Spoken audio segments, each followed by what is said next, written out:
అని చెప్పారండి. ఆయన బుక్ చేశారండి టికెట్లు అయ్యి, మనం వెళ్దాం ఈ రోజు అని టికెట్లు అవి బుక్ చేశారు. రాత్రి మేము పని నుంచి వచ్చామండి. మా ఫ్రెండ్ ఇక్కడికి వచ్చాయండి. ఆ ఇల్లు కట్టుకోవాలని ఇంకేదో ఆటంకాలు వస్తున్నాయని ఇక్కడికి వచ్చి మీ దగ్గర మొరబెట్టుకుంటే మీకు అయిపోతుంది అన్నారు. ఒక సంవత్సరంలో ఇల్లు కట్టుకుని ఒక స్టేర్ కట్టుకుందాం అనుకున్నాడు. 3 స్టేర్లు కట్టుకుని వచ్చి ఇక్కడికి వచ్చి అన్ని ముక్కు చెల్లించుకుని వెళ్ళాడండి మొత్తం ఫ్యామిలీతో వచ్చి. మీరు పిల్లల్ని హాస్పిటల్లో చెప్తున్నారు ఒకసారి అక్కడికి వెళ్ళండి అంటే మేము అందువల్ల నుంచి వచ్చాము. వాడికి కంప్లైంట్ వీడికి కంప్లైంట్ వచ్చేసి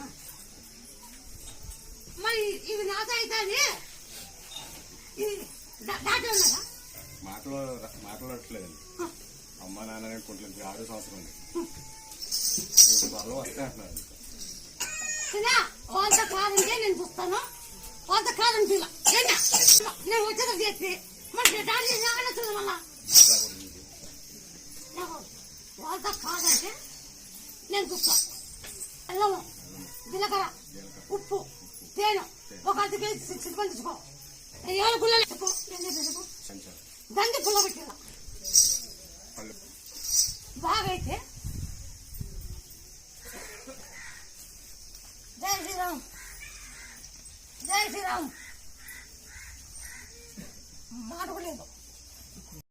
తొలిచా తొలచు దంచి జా అన్నదుకు ఈ కాలు వస్తే బాగా నడిస్తే ఆయన సమయం ఉంటాం అనుకోండి. ఈ కాలు వస్తే ఆయన సమయం 110 కదా. తొలిచాకు తొలదాన్ని చూడ దంచి ఒక వారం గంటలు గిళ్ళ దంచండి. తొలిచాకు తొలదాకు ఉడికప్పు నూనెకే దంచేది అంటే చేసినామని ఈ మాట రావాలంటే ఇప్పుడు ఏం చెప్పినావు అది పోయి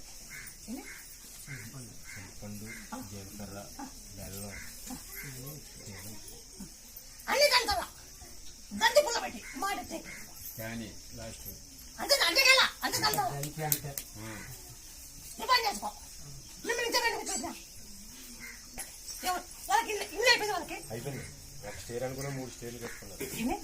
ఒక స్టేర్ కట్టుకోవాలి దానికి ఆటంకాలు పెడుతున్నారు. చుట్టూనే ఇక్కడికి వచ్చి అనుకున్నా తను ఒక్కడే వచ్చాను. 3 స్టేర్ బిల్డింగ్ అయింది. ఆ ఫ్యామిలీ మొత్తం అందరూ వచ్చి అమ్మవారి కలిసి వెళ్ళారు.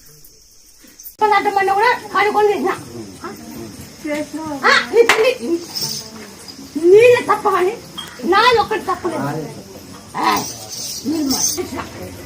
ఎవరి ఫ్రెండ్ కానీ ఎవరు అన్ని ఫోన్ తప్ప చేసిన చేసినా కూడా అన్ని చేసిన నువ్వు అన్ని అర్థమైంది అర్థమని నువ్వు